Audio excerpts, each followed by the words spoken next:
2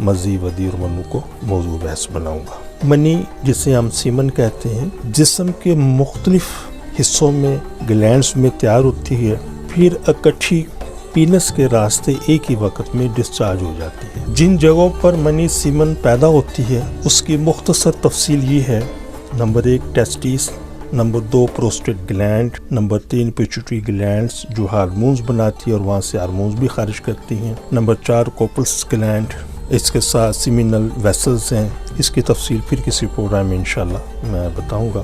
اس کے ساتھ ایک اور نظام کو سمجھ لیں، میں یہ ساری گفتگو اس لیے کر رہا ہوں، چھوٹی چھوٹی باتیں کر رہا ہوں تاکہ وہ لوگ جن کے سپرم کم ہیں، جن کے سپرم مردہ ہے، جن کے سپرم جسمانی ساخت ٹھیک نہیں ہے یا جن کے سپرم بہت سلو موومنٹ کر رہے ہیں، تو تھوڑی سی ان چیزوں کی اہمیت کو ذرا سامنے رکھیے گا، بہت ساری چیزیں انشاءاللہ آپ کو سمجھ آ جائیں گی۔ تو یہاں پر ایک بہت بریک نقطہ سمجھانا چاہتا ہوں، تو انشاءاللہ بہت ساری چیزیں آپ کو سمجھ آئیں گی کہ ایک مرد جب انٹرکورس کرتا ہے تو جس جگہ پر وہ سپرم پاس کرتا ہے وجائنا کے اندر، تو وہاں سے ایکس تک کا جو سفر ہوتا ہے وہ تقریباً، اگر ہم سپرم کی جسمانی ساخت کو اگر ہم سامنے رکھتے ہیں تو یہاں سے وہاں تک تقریباً 25 کلومیٹر کا سفر بنتا ہے۔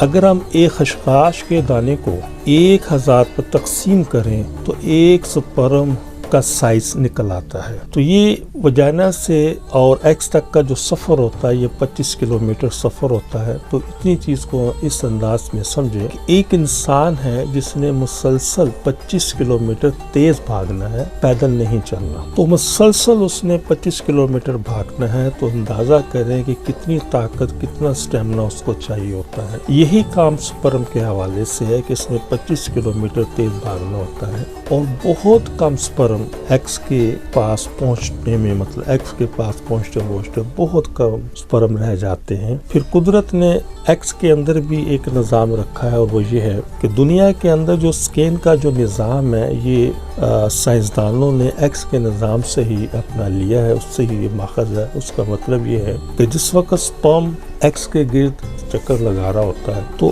ایکس کے اندر جو نظام موجود ہے وہ ایک ایک سپرم کو سکین کر رہا ہوتا ہے، اس کی پوری فزیک کو، اس کے اندر پورے نظام کو سکین کر رہا ہوتا ہے، اور ایک ایک سپرم کو وہ ایک نام دے رہا ہوتا ہے۔ اب جس وقت جتنے بھی 5 سپرم ہے، 10 سپرم ہے، 15 سپرم، 20 سپرم ہے جو ایکس تک پہنچتے ہیں، پہنچنے میں کامیاب ہو جاتے ہیں، تو ایکس اس کو مانیٹر کر رہا ہوتا ہے، اس کو سکین کر رہا ہوتا ہے، تو ایک ایک سپرم کو وہ ایک نمبر دیتا ہے۔ جو سب سے صحت مند سپرم ہوتا ہے تو اس کو وہ ایک سگنل بتاتا ہے کہ تم نے انجیکٹ کرنا ہے، میرے اندر داخل ہوتا ہے۔ تو یہ ایک نظام ہے۔ یہ مختصر میں نے اس پر تھوڑی سی وضاحت کر دی ہے، صرف اس چیز کو سمجھانے کے لیے کہ سپرم کو صحت کے حوالے سے، طاقت کے حوالے سے، فزیک کے حوالے سے کتنا مضبوط ہونا چاہیے۔ تو انشاءاللہ جتنا اچھا وہ ہوگا طاقت کے حوالے سے، مومنٹ کے حوالے سے، پریگنینسی کے اتنے ہی زیادہ چانسز ہیں۔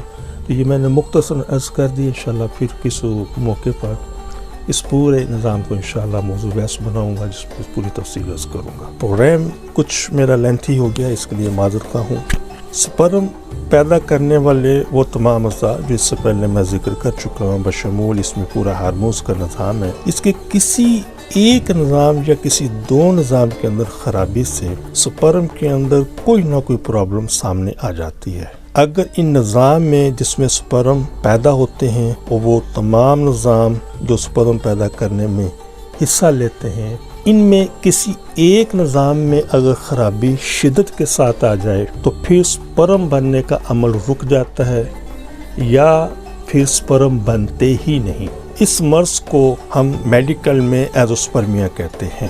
پھر اس ایزوسپرمیا کی بھی بہت ساری اقسام ہیں، تو ایزوسپرمیا سیریز کے اندر میں نے ان سب کی تفصیل وضاحت کے ساتھ کر دی ہے۔ اور اگر سپرم پیدا کرنے والا نظام جہاں پہ سپرم پروڈیوس ہوتے ہیں یا جہاں پر سپرم سٹور ہوتے ہیں، ان میں اگر خرابی شدت کے ساتھ نہ ہو تو پھر سپرم کم پیدا ہوتے ہیں، مردہ پیدا ہو سکتے ہیں، یا ان میں ان کی جسمانی ساخت کے حوالے سے کوئی نہ کوئی پرابلم آ سکتی ہے، ان کی رفتار کے حوالے سے کمی ہو سکتی ہے۔ جیسا کہ پروگرام کے شروع میں نے مرض کا نام بتا دیا ہے، آخر میں صرف 2 باتیں نوٹ فرما لیں۔ اگر آپ میں خدا نخواستہ سپرم کم ہے یا سپرم کم مردہ بھی ہیں، اس کے ساتھ اگر سپرم کی جسمانی ساخت کے حوالے سے بھی کوئی پرابلم ہے تو کوئی بھی علاج شروع کرنے سے پہلے اپنے ٹیسٹیز کا ایک الٹرا ساؤنڈ ضرور کروائیں. یہ انتہائی نالائکی والی بات ہے کہ اگر آپ کے سپرم کم ہیں، مردہ ہیں، اس کی مارفولوجی کے حوالے سے کوئی کمی ہے تو ڈائریکٹ سیمن کی رپورٹ دیکھ کر اگر آپ علاج کرتے ہیں یا کرواتے ہیں تو یہ کوئی عقل مندی کا ثبوت نہیں، یہ ایک لا علمی والی بات ہے. اس کی وجہ یہ ہے کہ سیمن رپورٹ نے یہ بتایا ہے کہ سپرم کم ہے یا مردہ ہیں یا ادر جو بھی اس کے علاوہ اس کے اندر پوزیشن ہے، تو یہ تو اس نے وضاحت کر دی. لیکن سیمن رپورٹ یہ کبھی نہیں بتائے گی کہ یہ مردہ کیوں ہے، کم کیوں ہے، اس کی مارفولوجی کم کیوں ہے، اس کی رفتار کم کیوں ہے. تو ان سب چیزوں کو تشخیص کرنے کے لیے، ڈائگنوز کرنے کے لیے صرف ایک سنگل ٹیسٹ جس کو ہم ٹیسٹیز کا الٹرا ساؤنڈ بھی کہتے ہیں، سیکیوٹل الٹرا ساؤنڈ بھی کہتے ہیں، سکوٹرم الٹرا ساؤنڈ بھی کہتے ہیں.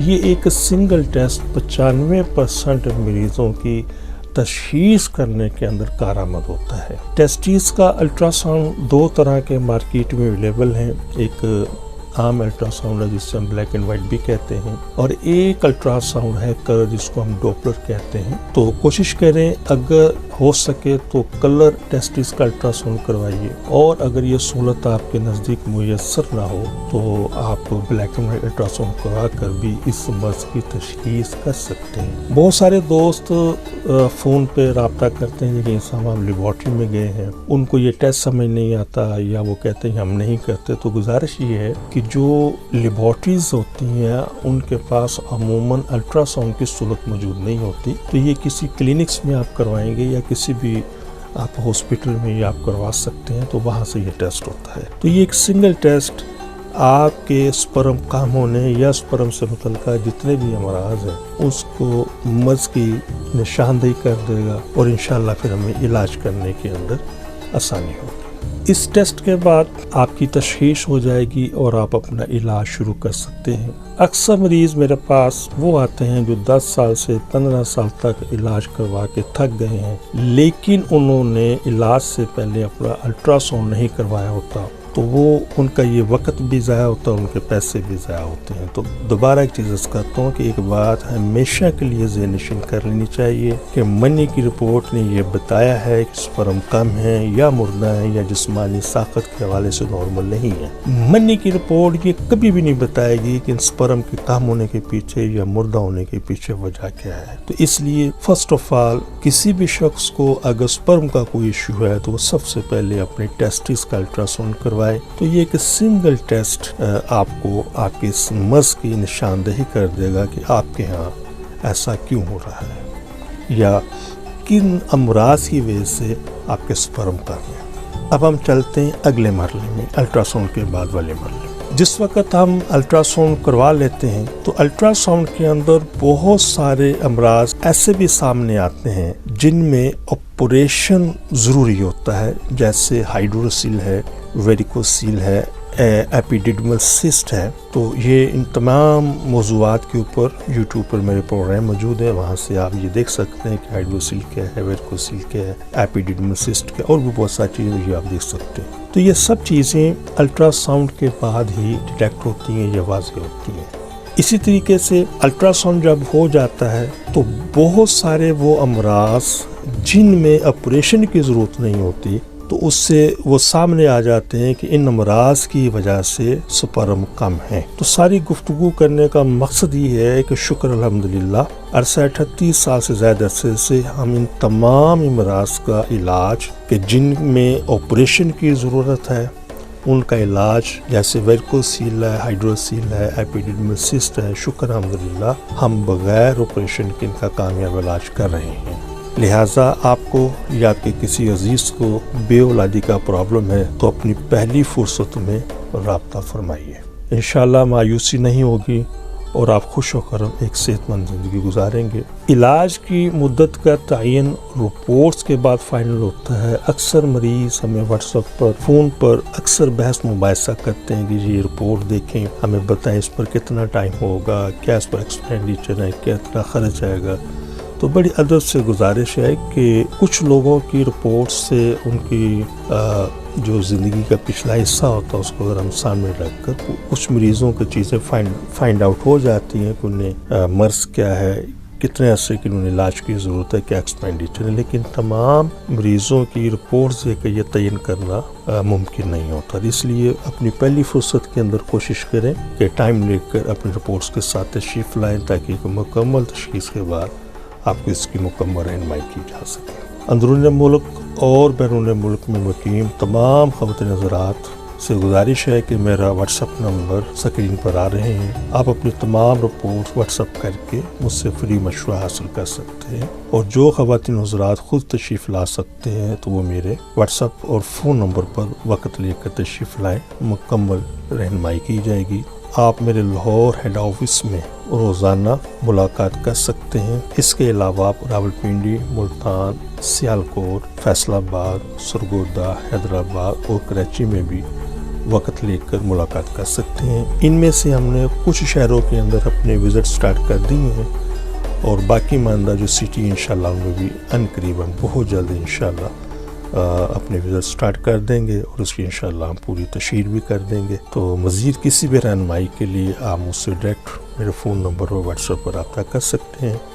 میں نے اس مختصر ٹائم کے اندر کوشش کی ہے کہ آپ کو 3 چیزیں میں سمجھا سکوں۔ پہلی بات، سپرم کیا ہے، کہاں پر پیدا ہوتا ہے اور اس کی کس حد تک اہمیت ہے، اور اس کے اندر کوئی بھی اگر کمی آ جائے کسی بھی حوالے سے ہمیں تشخیص کرنے کے لیے کون سا راستہ اپنانا چاہیے۔ جس وقت ہم یہ پروسیس کر لیں گے تو ہمیں اس پہ علاج میں آسانی ہو جائے گی۔ تو ایک دفعہ پھر مزید اگر کوئی بھی آپ مجھ سے رہنمائی حاصل کرنا چاہیں تو میرے واٹس ایپ اور فون نمبر سے آپ رابطہ کر سکتے ہیں۔ بہت ساری دعاؤں کے ساتھ اللہ حافظ، السلام علیکم۔ محترم ناظرین، ہماری دعا ہے کہ ہر آنگن اولاد کی خوشیوں سے مہکتا رہے، لیکن اگر خدا نخواستہ کوئی بھی کپل ابھی تک اولاد جیسی نعمت سے محروم ہے تو ہماری طبی تحقیق سے ضرور فائدہ اٹھائیے، اور وہ خواتین و حضرات جنہیں ڈاکٹر حضرات نے IVF، IUI،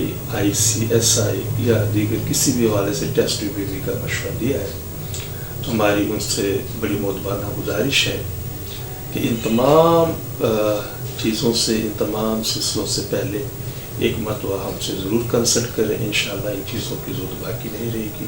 اب میں آپ سے اجازت چاہوں گا اپنے اس پروگرام سے، تو دوبارہ ایک پھر عرض کرتا چلوں کہ اگر کسی بھی حوالے سے اگر کوئی چیز آپ پوچھنا چاہیں تو آپ مجھ سے فون پر رابطہ کر سکتے ہیں، یا وقت لے کر میرے کلینک پر تشریف لا سکتے ہیں۔ اپنی دعا میں یاد رکھیے گا۔ بہت شکریہ۔